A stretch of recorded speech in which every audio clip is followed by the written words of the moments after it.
ತಮ್ಮ ಅಪ್ಪಟ ಕನ್ನಡ ಮಾತುಗಳು ಅದೇ ರೀತಿಯಾಗಿ ತಮ್ಮ ಸುಮಧುರ ಕಂಠದಿಂದ ಕನ್ನಡಿಗರ ಮನವನ್ನು ಗೆದ್ದಿದ್ದಂತಹ ಅಪರ್ಣಾರವರು ವಿಧಿವಶರಾಗಿದ್ದಾರೆ. 58 ವರ್ಷಗಳ ತಮ್ಮ ಜೀವನದ ಅಂತ್ಯವನ್ನು ಅವರು ಮುಗಿಸಿದ್ದಾರೆ. 2 ವರ್ಷಗಳಿಂದ ಅವರು ಶ್ವಾಸಕೋಶದ ಒಂದು ಕ್ಯಾನ್ಸರ್ನಿಂದ ಬಳಲ್ತಾ ಇದ್ದರು. 2 ವರ್ಷದಿಂದ ನಿರಂತರವಾಗಿ ಚಿಕಿತ್ಸೆಯನ್ನು ಕೂಡ ಪಡೆದುಕೊಳ್ತಾ ಇದ್ದರು. ಶ್ವಾಸಕೋಶ ಕ್ಯಾನ್ಸರ್ನ ವಿರುದ್ಧ ಹೋರಾಟವನ್ನು ಕೂಡ ನಡೆಸಿದರು.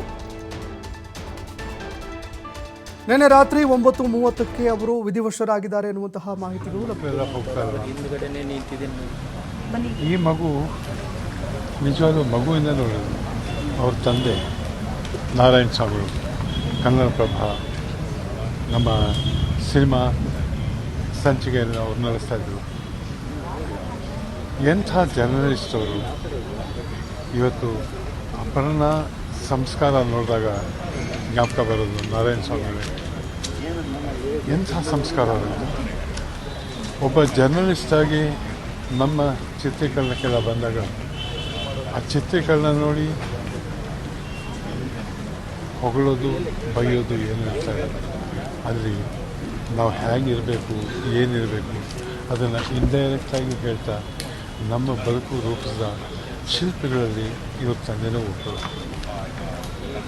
ಸಾವಿರಾರು ಜನಕ್ಕೆ ಆ ಥರ ಅವರು ಬುದ್ಧವಾದ ಹೇಳುವಾಗ ಮಗಳನ್ನು ಹೇಗೆ ಬೆಳೆಸ್ತಾರೆ ಅನ್ನೋದು ಅಪರ್ಣ ನೋಡಿದ್ರೆ ಗೊತ್ತಾಗುತ್ತೆ.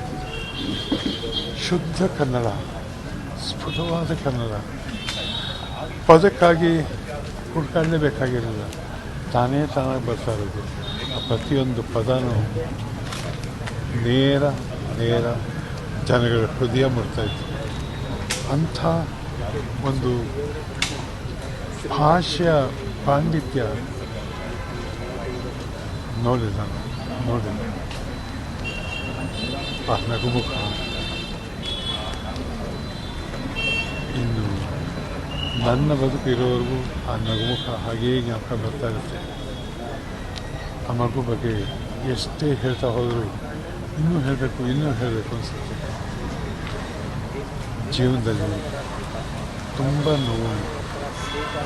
ಆ ನೋವುಗಳನ್ನೆಲ್ಲ ಮೆಚ್ಚಿ ನಿಂತು ತನ್ನ ಬದುಕು ತನಗೇ ಇರಲಿ, ಬೇರೆಯವ್ರ ಬದುಕು ಹಸನಾಗಬೇಕು ಅಂತ ಪ್ರಯತ್ನ ಮಾಡ್ತಾ ಅದನ್ನು ಮಾತಾಡ್ತಿದ್ದು ಹಾಗೆ ಮುಟ್ಟೋದು. ಜನಮಾನಸವಾಗಿ ಅವರ ಹೃದಯ ಮುಟ್ಟು ಹಾಗೆ ಮಾತಾಡೋದು ಮಾತಾಡ್ಕೊಳ್ಳೋದು ಅದೇ ಅವ್ರಿಗೆ.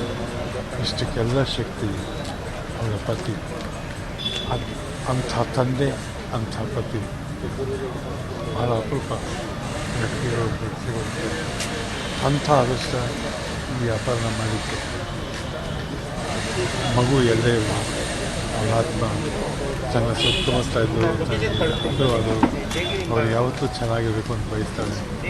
ಅಂಥ ಆತ್ಮಕ್ಕೆ ನಾನು ಶಾಂತಿ ಕೊಡ್ತೀನಿ. ಇನ್ನೇನು ಹೇಳೋಕ್ಕಾಗುತ್ತೆ. ಮಗು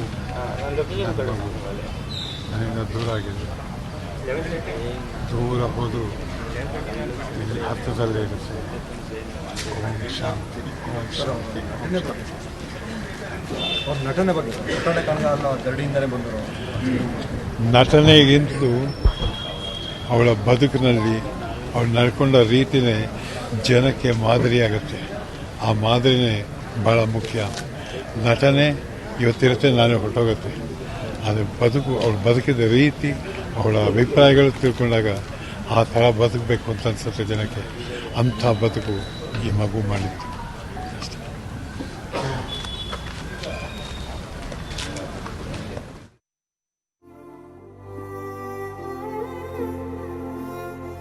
ಅವರಿಗೆ ಅವಾಗ ಹುಷಾರಿರಲಿಲ್ಲ, ಗೊತ್ತಿತ್ತು. ಆದರೆ ಅದನ್ನೆಲ್ಲ ಮೀರಿ ಗೆದ್ದು ಬರುವಂಥ ಛಲ ಅವರಲ್ಲೂ ಕೂಡ ಇತ್ತು. ಆದರೆ ಬಹುಶಃ ಇನ್ನಷ್ಟು ಹೋರಾಟ ಮಾಡೋ ಶಕ್ತಿ ಅವರಲ್ಲಿ ಇರಲಿಲ್ಲ ಅಂತ ಅನಿಸುತ್ತೆ. ಆಮೇಲೆ ಆ ನೋವನ್ನು ಕೂಡ ನೋಡೋದು ಭಾಳನೇ ಕಷ್ಟ ಅನ್ನಿಸ್ತಾ ಇತ್ತು. ಆ ನೋವಿಂದ ಮುಕ್ತಿ ಸಿಕ್ಕಿದೆ ಅಂತ ನನಗನ್ಸುತ್ತೆ.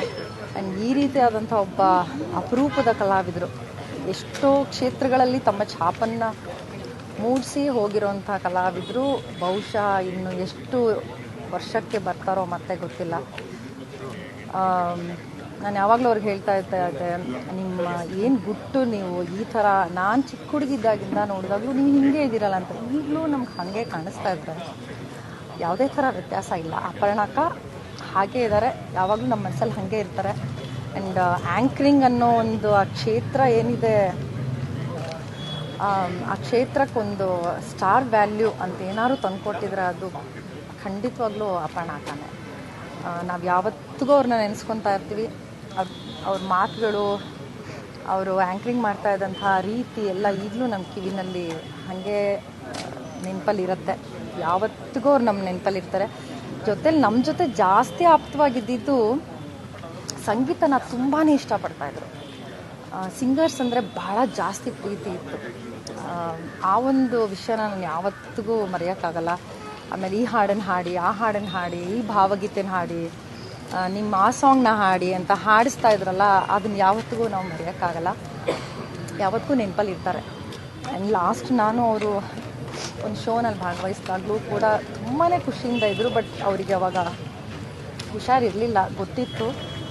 ಆದರೆ ಅದನ್ನೆಲ್ಲ ಮೀರಿ ಗೆದ್ದು ಬರುವಂಥ ಛಲ ಅವರಲ್ಲೂ ಕೂಡ ಇತ್ತು.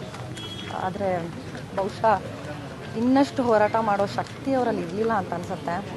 ಆಮೇಲೆ ಆ ನೋವನ್ನು ಕೂಡ ನೋಡೋದು ಭಾಳನೇ ಕಷ್ಟ. ಬಜೆಟ್ ಕರೆಸಿ ಹೋಗಿದ್ದೆ ಸುಜನ್ ಮುಖಂಡರಿಂದ. ಅವಾಗ ಕೂಡ ಮಾತಾಡಿಸಿದ್ದೆ, ನಿಮ್ಮ ಅಭಿಮಾನಿ ಅಂತ. ನಾನು ಯಾರಿಗೂ ಯಾವ ಆಕ್ಟ್ರಿಗೂ ನಾನು ಅಭಿಮಾನಿ ತಿಳಿದನಲ್ಲ, ನಾನು ನಮ್ಮ ಅಪ್ಪ ಅಮ್ಮನ ಅಭಿಮಾನಿ. ಅದು ಬಿಟ್ಟರೆ ನಾನು ಇವರಿಗೆ ತುಂಬ ದೊಡ್ಡ ಅಭಿಮಾನಿ. ಸಾರಿಕಾ, ನಿನ್ನ ಆತ್ಮಕ್ಕೆ ಶಾಂತಿ ಸಿಗಲಿ. ಸಾವು ಅನ್ನೋದು ಯಾರೂ ಬಿಡಲ್ಲ. ಭಗವಂತ ನಿಮಗೆ ಮೋಸ ಮಾಡ್ದ. ನನಗೆ ತುಂಬ ನೋವಾಗುತ್ತೆ, ದುಃಖ ಆಗುತ್ತೆ. ನಾನು ಇಷ್ಟು ಕೇಳ್ಕೊಳ್ಳಬೇಡಿ, ನಿನ್ನ ಆತ್ಮಕ್ಕೆ ಶಾಂತಿ ಸಿಗಲಿ. ನಿನ್ನಂಥವರು ತಿರ್ಗಾ ಹುಟ್ಟು ಬರಲಿ ಅಂತ ಕೇಳ್ಕೊತೀನಿ. ಬಜೆಟ್ ಕರೆಸಿ ಹೋಗಿದ್ದೆ ಸುಜನ್ ಮುಖಂಡರಿಂದ. ಅವಾಗ ಕೂಡ ಮಾತಾಡಿಸಿದ್ದೆ, ನಿಮ್ಮ ಅಭಿಮಾನಿ ಅಂತ. ನಾನು ಯಾರಿಗೂ ಯಾವ ಆಕ್ಟ್ರಿಗೂ ನಾನು ಅಭಿಮಾನಿ ತಿಳಿದನಲ್ಲ, ನಾನು ನಮ್ಮ ಅಪ್ಪ ಅಮ್ಮನ ಅಭಿಮಾನಿ. ಅದು ಬಿಟ್ಟರೆ ನಾನು ಇವರಿಗೆ ತುಂಬ ದೊಡ್ಡ ಅಭಿಮಾನಿ. ಸಾರಿಕಾ, ನಿನ್ನ ಆತ್ಮಕ್ಕೆ ಶಾಂತಿ ಸಿಗಲಿ. ಸಾವು ಅನ್ನೋದು ಯಾರೂ ಬಿಡಲ್ಲ. ಭಗವಂತ ನಿಮಗೆ ಮೋಸ ಮಾಡ್ದ. ನನಗೆ ತುಂಬ ನೋವಾಗುತ್ತೆ. ಅದರ ಜೊತೆಗೆ ಅವರ ಆತ್ಮಕ್ಕೆ ಶಾಂತಿ ಸಿಗಲಿ. Mayor soul rest in peace. ಇಲ್ಲಿ ಬಂದಿರತಕ್ಕಂಥ ಎಲ್ಲ ಮಾಧ್ಯಮ ಸ್ನೇಹಿತರು ಇರ್ಬೋದು, ಕನ್ನಡಿಗರನ್ನ ಖಂಡಿತವಾಗಲೂ ಮುಂದಿನ ದಿನಗಳಲ್ಲಿ ಅಪರ್ಣ ಅವರ ನಿರೂಪಣೆಯನ್ನು ಪ್ರತಿಯೊಬ್ಬರು ಮಿಸ್ ಮಾಡ್ಕೋತಾರೆ ಅನ್ನೋದರಲ್ಲಿ ಎರಡು ಮಾತಿಲ್ಲ. ನೀವು ಮತ್ತೆ ಅವರನ್ನು ಇವಾಗ ಎಷ್ಟು ಈವೆಂಟ್ಗಳಲ್ಲಿ ನೋಡಿದಾಗ ನಿಮ್ಮಿಬ್ಬರ ಒಂದು ಕಾಂಬಿನೇಷನ್ ಸಾಕಷ್ಟು ಸಮಾರಂಭಗಳಲ್ಲಿ ಕಾಣಿಸ್ಕೊಂಡಿದ್ದೀರಿ. ಸೊ ನಿಮ್ಮ ಮತ್ತೆ ಅವರ ನಡುವಿನ ಒಡನಾಟ ಹೇಗೆ?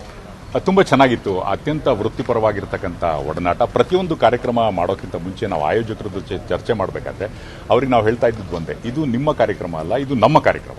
ಅಂದರೆ ನಾವು ನಮ್ಮ ಒಂದು ಸ್ವಂತದ ಕಾರ್ಯಕ್ರಮದಲ್ಲಿ ಯಾವ ರೀತಿಯಾದಂತಹ ಒಂದು ಗಮನ ಇಟ್ಟು ಅದನ್ನು ಯಶಸ್ವಿಗೊಳಿಸಬೇಕು ಅಂತ ಒಂದು ರೀತಿ ಕೆಲಸವನ್ನು ಮಾಡ್ತೀವಿ. ಅದೇ ರೀತಿ ನಾವು ನಿಮ್ಮ ಕಾರ್ಯಕ್ರಮಕ್ಕೂ ಸಹ ಅದೇ ರೀತಿಯಾದಂತಹ ಒಂದು ಜಸ್ಟಿಸ್ ಮಾಡ್ತೀವಿ, ನ್ಯಾಯ ಒದಗಿಸ್ತೀವಿ. ನೀವು ಮಾಡಿಕೊಂಡಿದ್ದಂತಹ ನಿಮ್ಮ ಆಶಯಗಳನ್ನು ನಾವು ಖಂಡಿತವಾಗ್ಲೂ ಜನರಿಗೆ ತಲುಪಿಸ್ತೀವಿ ಅನ್ನುವಂಥ ಭರವಸೆಯನ್ನು ನೀಡ್ತಾ ಇದ್ರು. ನಾವು ನಮ್ಮ ಕಾರ್ಯಕ್ರಮಗಳನ್ನು ನೋಡಿದಂತಹ ಅವ್ರ ಸಂದರ್ಭದಲ್ಲಿ ಪ್ರತಿಯೊಬ್ಬರು ಆಯೋಜಕರು ಅದೇ ಹೇಳೋರು, ನೀವಿಬ್ಬರು ಬಂದಿದ್ದೀರಲ್ಲ, ನೀವು ನೋಡ್ಕೋತೀರಾ ಬಿಡಿ, ನಾವು ಈ ಡೀಟೇಲ್ಸ್ ಕೊಟ್ಟರೆ ಸಾಕು, ಎಲ್ಲ ನೀವು ಮ್ಯಾನೇಜ್ ಮಾಡ್ತೀರಾ ಅಂತ. ಆ ರೀತಿ ನಮ್ಮ ಕೆಲಸ ಇತ್ತು. ಎಷ್ಟೋ ಮುಖ್ಯಮಂತ್ರಿಗಳನ್ನ ನೋಡಿದ್ದೀವಿ, ರಾಷ್ಟ್ರಪತಿಗಳನ್ನ ನೋಡಿದ್ದೀವಿ, ಪ್ರಧಾನಿಗಳು, ಆದರೆ ಯಾರೇ ಬಂದರೂ ಯಾರೇ ಹೋದ್ರು ಅವರ ನಿರೂಪಣೆ ಅಂತ ಬಂದಾಗ ಎತ್ತಿದ್ದವರೇ ಅಪರ್ಣ ಮಾಡಿದ್ರು. ಸೊ ಈಗ ಆ ಒಂದು ಜಾಗ ಬರಿದಾಗಿದೆ ಅಂತ ಹೇಳ್ಬೋದು. ಖಂಡಿತವಾಗ್ಲೂ ಆ ಜಾಗ ಬರಿದಾಗಿದೆ. It's a very very difficult place to fill. ಅದು ತಕ್ಷಣ ಆಗೋದಕ್ಕೆ ಸಾಧ್ಯ ಇಲ್ಲ. ಯಾಕೆಂತಂದ್ರೆ ಅವರು ಒಂದು ಸಂಪ್ರದಾಯವನ್ನು, ಒಂದು ದಾರಿಯನ್ನು ಹಾಕ್ಕೊಟ್ಟು ಹೋಗಿದ್ದಾರೆ. ಅವರು ಮಾಡಿದಂತಹ ಕೆಲಸಗಳು ಜನರ ಕಣ್ಮುಂದಿದೆ. ಸೊ ಅವರನ್ನು ರೀಪ್ಲೇಸ್ ಮಾಡೋದು ಖಂಡಿತವಾಗಲೂ ಕಷ್ಟ. ರೀಪ್ಲೇಸ್ ಮಾಡೋದಕ್ಕೆ ಸಾಧ್ಯನೇ ಇಲ್ಲ ಅಂತ ಹೇಳ್ಬೋದು. ಬಹುಶಃ ಇನ್ನೊಬ್ಬರು ಬರಬೇಕು, ಆ ರೀತಿ ಒಂದು ಸಂದರ್ಭ ಆಗ್ಬೋದೇ ಹೊರತು Aparna is Aparna and unparallel and she's a legend. Thank you. Okay, ಆಯ್ತಲ್ವಾ?